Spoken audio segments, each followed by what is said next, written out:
Telangana times న్యూస్కి స్వాగతం. దేశవ్యాప్తంగా కరోనా వ్యాక్సిన్ను ప్రారంభించారు ప్రధానమంత్రి శ్రీ నరేంద్ర మోడీ గారు. రాత్రింబవళ్లు శ్రమించి కరోనా వ్యాక్సిన్ను తయారు చేసిన శాస్త్రవేత్తలకు ఈ సందర్భంగా కృతజ్ఞతలు తెలియజేశారు. చాలా తక్కువ సమయంలో 2 మేడ్ ఇన్ ఇండియా వ్యాక్సిన్లు వచ్చాయన్నారు. ఇంకా కొన్ని వ్యాక్సిన్లు ప్రయోగ దశలో ఉన్నాయని చెప్పారు.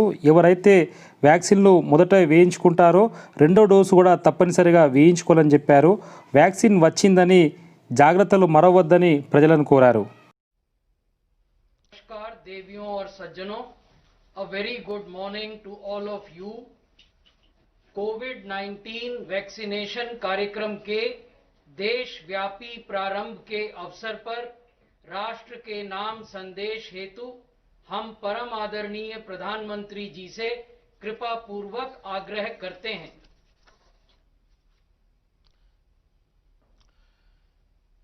मेरे प्यारे देशवासियों, नमस्कार। आज के दिन का पूरे देश को बेसब्री से इंतजार रहा है। कितने महीनों से देश के हर घर में बच्चे, बूढ़े, जवान सभी की जुबान पर यही सवाल था कि कोरोना की वैक्सीन कब आएगी। तो अब कोरोना की वैक्सीन आ गई है, बहुत कम समय में आ गई है। अब से कुछ ही मिनट बाद भारत में दुनिया का सबसे बड़ा टीकाकरण अभियान शुरू होने जा रहा है। मैं सभी देशवासियों को इसके लिए बहुत बहुत बधाई देता हूं। आज वो वैज्ञानिक, वैक्सीन रिसर्च से जुड़े अनेकों लोग विशेष रूप से प्रशंसा के हकदार हैं, जो बीते कई महीनों से कोरोना के खिलाफ वैक्सीन बनाने में जुटे थे, दिन रात जुटे थे। न उन्होंने त्योहार देखा है, न उन्होंने दिन देखा है, न उन्होंने रात देखी है। आमतौर पर एक वैक्सीन बनाने में बरसों लग जाते हैं, लेकिन इतने कम समय में एक नहीं, 2 मेड इन इंडिया वैक्सीन तैयार हुई है। इतना ही नहीं, कई और वैक्सीन पर भी काम तेज गति से चल रहा है। ये भारत के सामर्थ्य, भारत की वैज्ञानिक दक्षता, भारत के टैलेंट का जीता जागता सबूत है। ऐसी ही उपलब्धियों के लिए राष्ट्रकवि रामधारी सिंह दिनकर जी ने कहा था, मानव मानव जब जोर लगाता है, पत्थर पानी बन जाता है। भाइयों और बहनों, भारत का टीकाकरण अभियान बहुत ही मानवीय और महत्वपूर्ण सिद्धांतों पर आधारित है। जिसे सबसे ज्यादा जरूरी है, उसे सबसे पहले कोरोना का टीका लगेगा। जिसे कोरोना संक्रमण का रिस्क सबसे ज्यादा है, उसे पहले टीका लगेगा। जो हमारे डॉक्टर्स हैं, नर्सेस हैं, अस्पताल में सफाई कर्मी हैं, मेडिकल पैरामेडिकल स्टाफ हैं, वो कोरोना की वैक्सीन के सबसे पहले हकदार हैं। चाहे वो सरकारी अस्पताल में हो या फिर प्राइवेट में, सभी को ये वैक्सीन प्राथमिकता पर लगेगी। इसके बाद उन लोगों को टीका लगाया जाएगा जिन पर जरूरी सेवाओं और देश की रक्षा या कानून व्यवस्था की जिम्मेदारी है। जैसे हमारे सुरक्षा बल हो गए, पुलिसकर्मी हो गए, फायर ब्रिगेड के लोग हो गए, सफाई कर्मचारी हो गए, इन सभी को ये वैक्सीन प्राथमिकता पर लगेगी। और मैंने जैसा पहले भी कहा है, इनकी संख्या करीब करीब 3 करोड़ होती है। इन सभी के वैक्सीनेशन का खर्च भारत सरकार द्वारा उठाया जाएगा। साथियों, इस टीकाकरण अभियान की पुख्ता तैयारियों के लिए राज्य सरकारों के सहयोग से देश के कोने कोने में ट्रायल्स किए गए हैं, ड्राई रन्स हुए हैं। विशेष तौर पर बनाए गए कोविन डिजिटल प्लेटफॉर्म में टीकाकरण के लिए रजिस्ट्रेशन से लेकर ट्रैकिंग तक की व्यवस्था है। आपको पहला टीका लगने के बाद दूसरी डोज कब लगेगी, इसकी जानकारी भी आपके फोन पर दी जाएगी। और मैं सभी देशवासियों को ये बात फिर याद दिलाना चाहता हूं कि कोरोना वैक्सीन की 2 डोज लगनी बहुत जरूरी है। एक डोज ले लिया और फिर भूल गए, ऐसा गलती मत करना। और जैसा एक्सपर्ट्स कह रहे हैं, पहली और दूसरी डोज के बीच लगभग 1 महीने का अंतराल भी रखा जाएगा।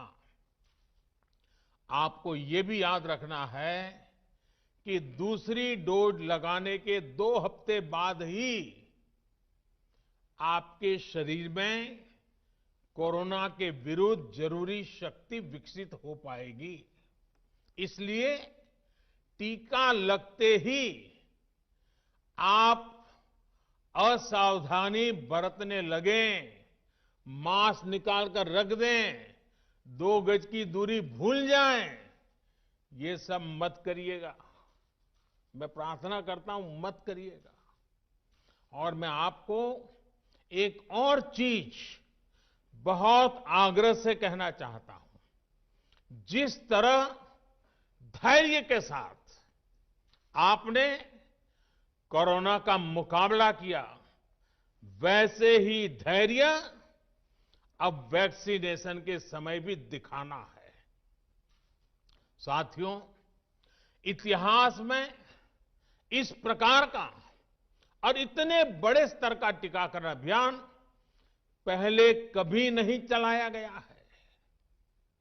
ये अभियान कितना बड़ा है, इसका अंदाज आप सिर्फ पहले चरण से ही लगा सकते हैं। दुनिया के 100 से भी ज्यादा ऐसे देश हैं जिनकी संख्या 3 करोड़ से कम है, और भारत वैक्सीनेशन के अपने पहले चरण में ही 3 करोड़ लोगों का टीकाकरण कर रहा है। दूसरे चरण में हमें इसको 30 करोड़ की संख्या तक ले जाना है। जो बुजुर्ग हैं, जो गंभीर बीमारी से ग्रस्त हैं, उन्हें वो अगले चरण वाले चरण में टीका लगेगा। आप कल्पना कर सकते हैं, 30 करोड़ की आबादी से ऊपर के दुनिया के सिर्फ 3 ही देश हैं, खुद भारत, चीन और अमेरिका। और कोई भी देश ऐसा नहीं है जिनकी आबादी इनसे ज्यादा हो। इसलिए भारत का टीकाकरण अभियान इतना बड़ा है और इसलिए ये अभियान भारत के सामर्थ्य को दिखाता है। और मैं देशवासियों को एक और बात कहना चाहता हूं।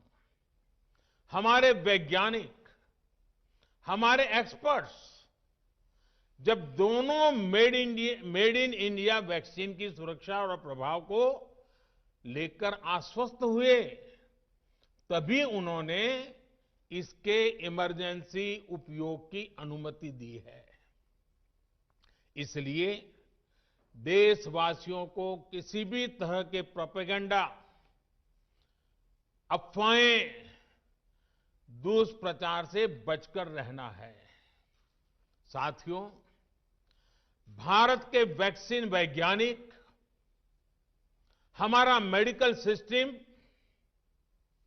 भारत की प्रक्रिया की पूरे विश्व में बहुत विश्वसनीयता है और पहले से है। हमने ये विश्वास अपने ट्रैक रिकॉर्ड से हासिल किया है। मेरे प्यारे देशवासियों, हर हिंदुस्तानी इस बात का गर्व करेगा कि दुनिया भर के करीब 60% बच्चों को जो जीवन रक्षक टीके लगते हैं वो भारत में ही बनते हैं। भारत की सख्त वैज्ञानिक प्रक्रियाओं से ही होकर के गुजरते हैं। भारत के वैज्ञानिकों को और वैक्सीन से जुड़ी हमारी विशेषज्ञता पर दुनिया का ये विश्वास made in India corona vaccine में और मजबूत होने वाला है। इसकी कुछ और खास बातें हैं जो आज मैं देशवासियों को जरूर बताना चाहता हूं। ये भारतीय वैक्सीन विदेशी वैक्सीनों की तुलना में बहुत सस्ती हैं और इनका उपयोग भी उतना ही आसान है। विदेश में तो कुछ वैक्सीन ऐसी हैं जिसकी एक डोज 5,000 रुपया तक में है और जिसे -70 डिग्री तापमान में फ्रीज में रखना होता है। -70 डिग्री। वहीं भारत की वैक्सीन्स ऐसी तकनीक पर बनाई गई हैं जो भारत में बरसों से ट्राइड और टेस्टेड है। ये वैक्सीन स्टोरेज से लेकर ट्रांसपोर्टेशन तक भारतीय स्थितियों और परिस्थितियों के अनुकूल है। यही वैक्सीन अब भारत को कोरोना के खिलाफ लड़ाई में निर्णायक जीत दिलाएगी। साथियों, कोरोना से हमारी लड़ाई आत्मविश्वास और आत्मनिर्भरता की रही है। इस मुश्किल लड़ाई से लड़ने के लिए हम अपने आत्मविश्वास को कमजोर नहीं पड़ने देंगे। ये प्रण हर भारतीय में दिखाई दिया है। संकट कितना ही बड़ा क्यों न हो, देशवासियों ने कभी आत्मविश्वास खोया नहीं। जब भारत में कोरोना पहुंचा तब देश में कोरोना टेस्टिंग की एक ही लैब थी।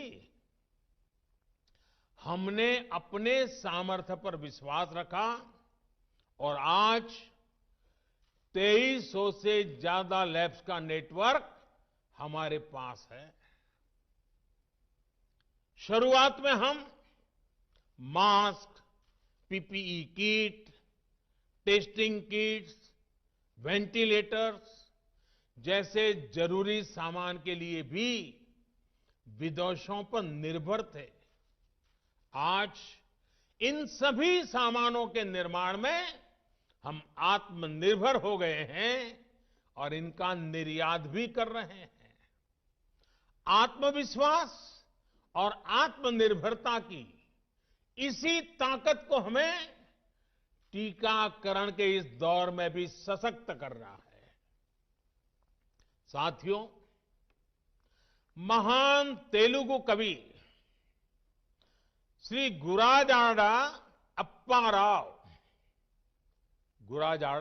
राव ने कहा था, सौंत लाभम कौंत मानुको, सौंत लाभ कौंत मानुको, पौरु गुवाडिकी तोड़ू पाड़बोए, देश मंटे मट्टी कादोई, देश मंटे मनुष्य लोय। यानी हम दूसरों के काम आए, ये निस्वार्थ भाव हमारे भीतर रहना चाहिए। राष्ट्र सिर्फ मिट्टी, पानी, कंकड़, पत्थर से नहीं बनता, बल्कि राष्ट्र का अर्थ होता है हमारे लोग। कोरोना के विरुद्ध लड़ाई को संपूर्ण देश ने इसी भावना के साथ लड़ा है। आज जब हम बीते साल को देखते हैं तो एक व्यक्ति के रूप में, एक परिवार के रूप में, एक राष्ट्र के रूप में हमने बहुत कुछ सीखा है, बहुत कुछ देखा है, जाना है, समझा है। आज भारत जब अपना टीकाकरण अभियान शुरू कर रहा है तो मैं उन दिनों को भी याद कर रहा हूं। कोरोना संकट का वो दौर जब हर कोई चाहता था कि कुछ करें, लेकिन उसको उतने रास्ते नहीं सूझते थे। सामान्य तौर पर बीमारी में पूरा परिवार बीमार व्यक्ति की देखभाल के लिए जुट जाता है, लेकिन इस बीमारी ने तो बीमार को ही अकेला कर दिया। अनेकों जगह पर छोटे छोटे बीमार बच्चों को मां से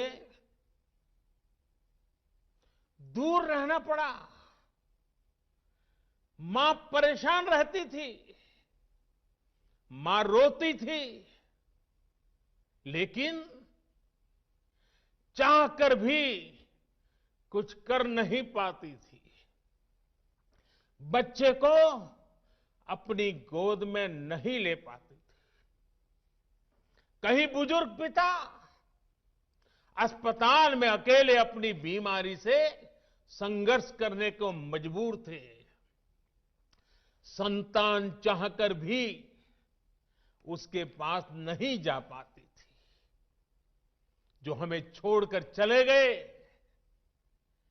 उनको परंपरा के मुताबिक वो विदाई भी नहीं मिल सकी जिसके वो हकदार थे।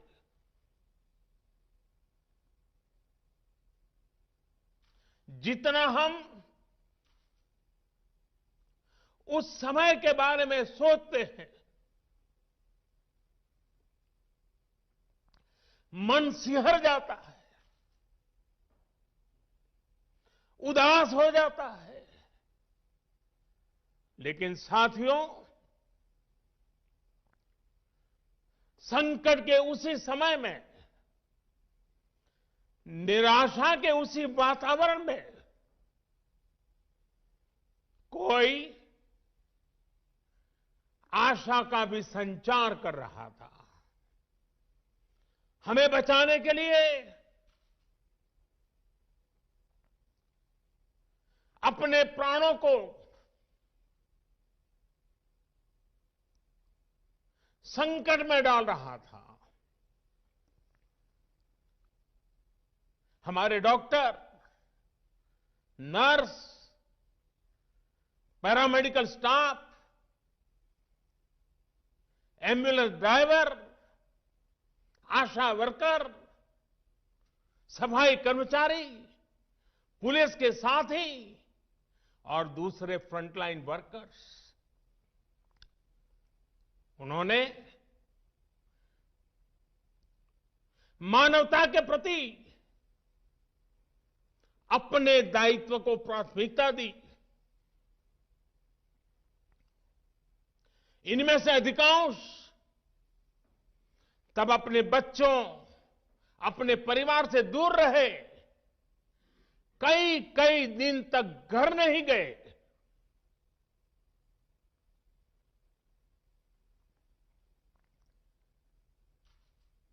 सैकड़ों साथी ऐसे भी हैं जो कभी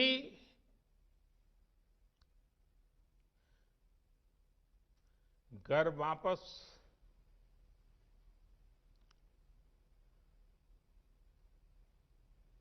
लौट ही नहीं आ पाए। उन्होंने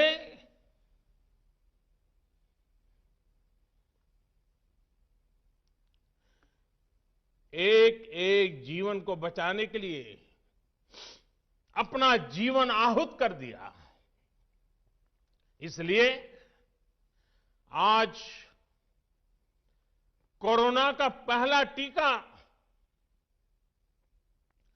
स्वास्थ्य सेवा से जुड़े लोगों को लगाकर एक तरह से समाज अपना ऋण चुका रहा है। ये टीका उन सभी साथियों के प्रति कृतज्ञ राष्ट्र की आदरांजलि भी है। भाइयों और बहनों, मानव इतिहास में अनेक विपदाएं आई, महामारियां आई, भीषण युद्ध हुए, लेकिन कोरोना जैसी चुनौती की किसी ने कल्पना नहीं की थी। ये एक ऐसी महामारी थी जिसका अनुभव ना तो साइंस को था, ना ही सोसाइटी को था। तमाम देशों से जो तस्वीरें आ रही थी, वो खबरें आ रही थी, वो पूरी दुनिया के साथ साथ हर भारतीय को विचलित कर रही थी। ऐसे हालात में दुनिया के बड़े बड़े एक्सपर्ट्स भारत को लेकर तमाम आशंकाएं जता रहे थे। लेकिन साथियों, भारत की जिस बहुत बड़ी आबादी को हमारी कमजोरी बताया जा रहा था, उसको ही हमने अपनी ताकत बना दिया। भारत ने संवेदनशीलता और सहभागिता को लड़ाई का आधार बनाया। भारत ने 24 घंटे सतर्क रहते हुए, हर घटनाक्रम पर नजर रखते हुए सही समय पर सही फैसले लिए। 30 जनवरी को भारत में कोरोना का पहला मामला मिला, लेकिन इसके 2 सप्ताह से भी पहले भारत एक हाई लेवल कमिटी बना चुका था। पिछले साल आज का ही दिन था जब हमने बाकायदा सर्वेलांस शुरू कर दिया था। 17 जनवरी 2020 वो तारीख थी जब भारत ने अपनी पहली एडवाइजरी जारी कर दी थी। भारत दुनिया के उन पहले देशों में से था जिसने अपने एयरपोर्ट्स पर यात्रियों की स्क्रीनिंग शुरू कर दी थी। साथियों, कोरोना के खिलाफ लड़ाई में भारत ने जैसी इच्छा शक्ति दिखाई है, जो साहस दिखाया है, जो सामूहिक शक्ति का परिचय करवाया है, वो आने वाली अनेक पीढ़ियों के लिए प्रेरणा का काम करेगा। याद कीजिए, जनता कर्फ्यू कोरोना के विरुद्ध हमारे समाज के संयम और अनुशासन का भी परीक्षण था, जिसमें हर देशवासी सफल हुआ। जनता कर्फ्यू ने देश को मनोवैज्ञानिक रूप से लॉकडाउन के लिए तैयार किया। हमने ताली, थाली और दिया जलाकर देश के आत्मविश्वास को ऊंचा रखा। साथियों, कोरोना जैसे अनजान दुश्मन जिसके एक्शन रिएक्शन को बड़े बड़े सामर्थ्यवान देश नहीं भांप पा रहे थे, उसके संक्रमण को रोकने का सबसे प्रभावी तरीका ही यही था कि जो जहां है वो वहीं रहे। इसलिए देश में लॉकडाउन का फैसला भी किया गया। यह निर्णय आसान नहीं था। इतनी बड़ी आबादी को घर के अंदर रखना असंभव है, इसका हमें एहसास था। और यहां तो देश में सब कुछ बंद होने जा रहा था, लॉकडाउन होने जा रहा था। इसका लोगों की रोजी रोटी पर क्या प्रभाव पड़ेगा, अर्थव्यवस्था पर क्या प्रभाव पड़ेगा, इसका आकलन भी हमारे सामने था। लेकिन देश ने जान है तो जहान है के मंत्र पर चलते हुए प्रत्येक भारतीय का जीवन बचाने को सर्वोच्च प्राथमिकता दी। और हम सभी ने ये देखा है कि कैसे तुरंत ही पूरा देश, पूरा समाज इस भावना के साथ खड़ा हो गया। अनेकों बार छोटी छोटी लेकिन महत्वपूर्ण चीजों की जानकारी देने के लिए मैंने भी अनेक बार देशवासियों के साथ सीधा संवाद किया। एक तरफ जहां गरीबों को मुफ्त भोजन की व्यवस्था की गई, तो वहीं दूध, सब्जी, राशन, गैस, दवा ऐसी जरूरी चीजों की सुचारू आपूर्ति सुनिश्चित की गई। देश में व्यवस्थाएं ठीक से चले, इसके लिए गृह मंत्रालय ने 24/7 कंट्रोल रूम शुरू किया, जिस पर हजारों कॉल्स का जवाब दिया गया, लोगों को समाधान दिया गया। साथियों, कोरोना के विरुद्ध इस लड़ाई में हमने कदम कदम पर दुनिया के सामने उदाहरण प्रस्तुत किया है। ऐसे समय में जब कुछ देशों ने अपने नागरिकों को चीन में बढ़ते कोरोना के बीच छोड़ दिया था, तब भारत चीन में फंसे हर भारतीय को वापस लेकर आया। और सिर्फ भारत के ही नहीं, हम कई दूसरे देशों के नागरिकों को भी वहां से वापस निकाल करके लाए। कोरोना काल में वंदे भारत मिशन के तहत 35 लाख से ज्यादा भारतीयों को विदेशों से भारत लाया गया। मुझे याद है, एक देश में जब भारतीयों को टेस्ट करने के लिए मशीनें कम पड़ रही थी, तो भारत ने पूरी टेस्टिंग लैब यहां से वहां भेज करके उसको वहां सजाया, लगाया, ताकि वहां से भारत आ रहे लोगों को टेस्टिंग की दिक्कत ना हो।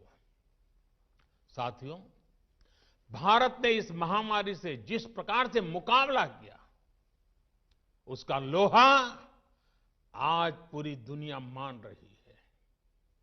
केंद्र और राज्य सरकारें, स्थानीय निकाय, हर सरकारी संस्थान, सामाजिक संस्थाएं कैसे एकजुट होकर बेहतर काम कर सकते हैं, ये उदाहरण भी भारत ने दुनिया के सामने रखा। इसरो, डीआरडीओ, फौज से लेकर किसानों और श्रमिकों तक सभी एक संकल्प के साथ कैसे काम कर सकते हैं, ये भारत ने दिखाया है। 2 गज की दूरी और मास्क है जरूरी, उस पर फोकस करने वालों में भी भारत अग्रणी देशों में रहा। भाइयों और बहनों, आज इन्हीं सब प्रयासों का परिणाम है कि भारत में कोरोना से होने वाली मृत्यु की दर कम है और ठीक होने वालों की दर बहुत अधिक है। देश के कई जिले ऐसे हैं जहां एक भी व्यक्ति को हमें कोरोना की वजह से खोना नहीं पड़ा। इन जिलों में हर व्यक्ति कोरोना से ठीक होने के बाद अपने घर पहुंचा है। बहुत से जिले ऐसे भी हैं जहां बीते 2 सप्ताह से कोरोना संक्रमण का एक भी केस नहीं आया है। जहां तक कि लॉकडाउन के से प्रभावित अर्थव्यवस्था की रिकवरी में भी भारत दुनिया में आगे निकल रहा है। भारत उन गिने चुने देशों में है जिसने मुश्किल के बावजूद दुनिया के 150 से ज्यादा देशों में जरूरी दवाएं और जरूरी मेडिकल सहायता पहुंचाई। पैरासीटामोल हो, हाइड्रोक्सी क्लोरोक्विन हो, टेस्टिंग से जुड़ा सामान हो, भारत ने दूसरे देश के लोगों को भी बचाने की हर संभव कोशिश की। आज जब हम अपनी वैक्सीन बना ली है, तब भी भारत की तरफ दुनिया आशा और उम्मीद की नजरों से देख रही है। हमारा टीकाकरण अभियान जैसे जैसे आगे बढ़ेगा, दुनिया के अनेक देशों को हमारे अनुभव का लाभ मिलेगा। भारत की वैक्सीन, हमारी उत्पादन क्षमता पूरी मानवता के हित में काम आए, ये हमारी प्रतिबद्धता है। भाइयों और बहनों, ये टीकाकरण अभियान अभी लंबा चलेगा। हमें जन जन के जीवन को बचाने में योगदान देने का मौका मिला है और इसलिए इस अभियान से जुड़ी प्रक्रिया को, उस प्रक्रिया का हिस्सा बनने के लिए भी देश में वॉलेंटियर आगे आ रहे हैं।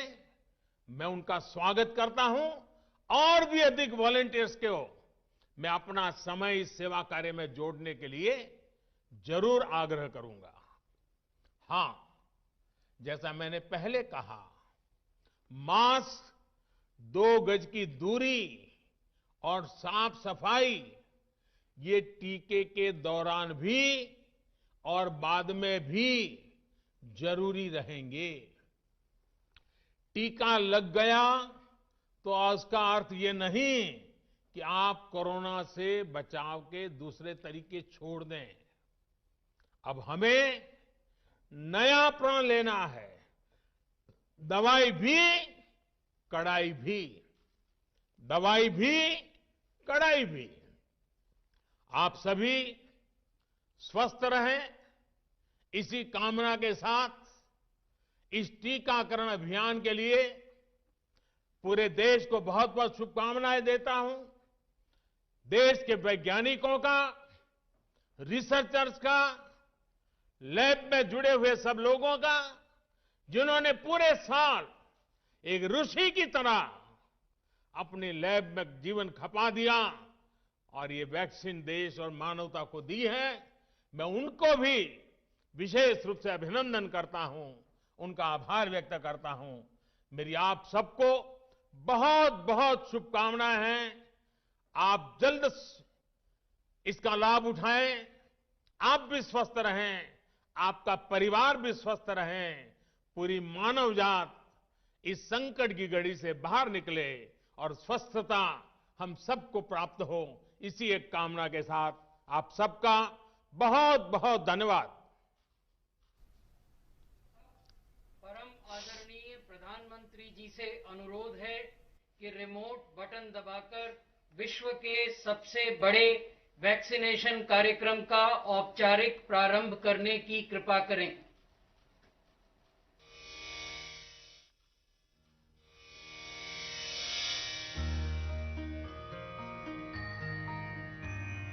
सर्वे भवन्तु सुखिनः सर्वे सन्तु निरामयाः सर्वे भवन्तु सुखिनः सर्वे सन्तु निरामयाः।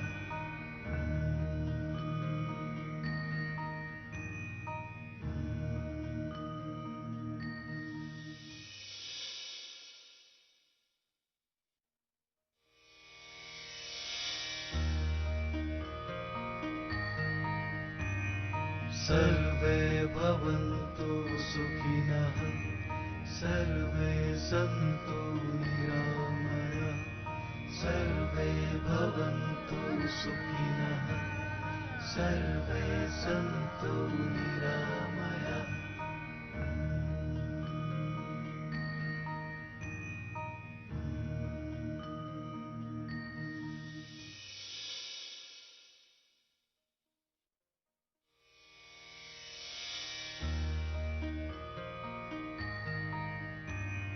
सर्वे भवन्तु सुखिनः सर्वे सन्तु निरामयाः सर्वे भवन्तु सुखिनः सर्वे सन्तु निरामयाः।